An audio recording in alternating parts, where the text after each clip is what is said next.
atrial fibrillation that is the most common heart rhythm disturbance worldwide and in the US, and it affects millions.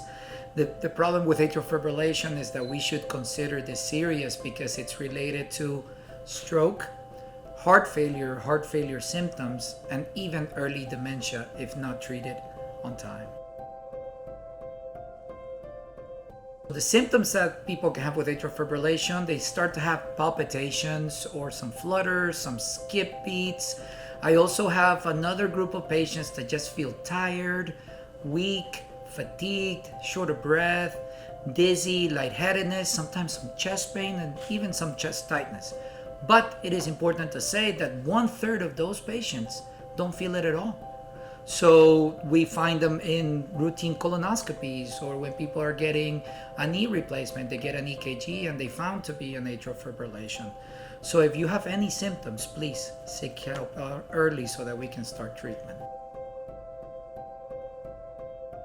So atrial fibrillation can affect anyone. We consider it an aging population condition, but some of the risk factors that we commonly see and bring on patients with atrial fibrillation are heart disease of any kind, high blood pressure, if they have diabetes, if they have sleep apnea, and now we have to put the lifestyle also very important to it, which is people that have obesity, the lack of exercise, heavy alcohol consumption, and even high stress. So please don't be stressed. And not only that, but patients that have family history of atrial fibrillation, you also have a high likelihood of having atrial fibrillation as well. So diagnosing process, usually we do it with electrocardiograms and monitors that we send our patients home, because sometimes you're complaining of fast heart rates at this moment and you come to the office and everything looks normal. So we can put little patches here or even inject little monitors under the skin so that we can have a prolonged way of keeping an eye on you. And then once we find it, the most important thing is to start treatment early. So how do we do that? Number one, prevention of stroke. And how do we do that? With blood thinners, or if the patients have any issues with not accepting those blood thinners or having anemia or chronic conditions, falls, we can do something called the Watchman device. Now, for the treatment of atrial fibrillation, for those symptoms, so with the rapid heart rates, the fatigue, and the shortness of breath, we usually try to bring back the normal rhythm on those patients, so control those rapid heart rates.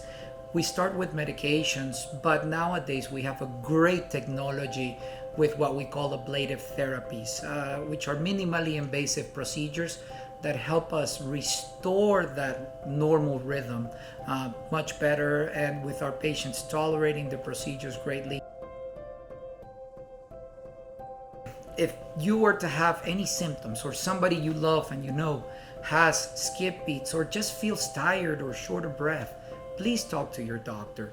Seek for help, because if we can start treatment early, we can help you lead a very healthy life.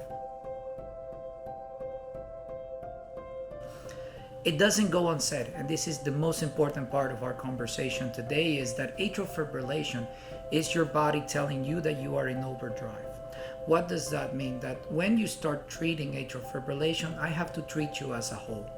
I have to focus on not only your rhythm issues, but is your blood pressure not being controlled?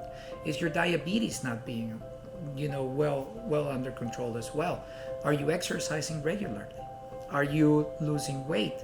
So we usually work together with our primary care physicians, with our cardiologists, to help tackle all of the different things that could potentially trigger that atrial fibrillation.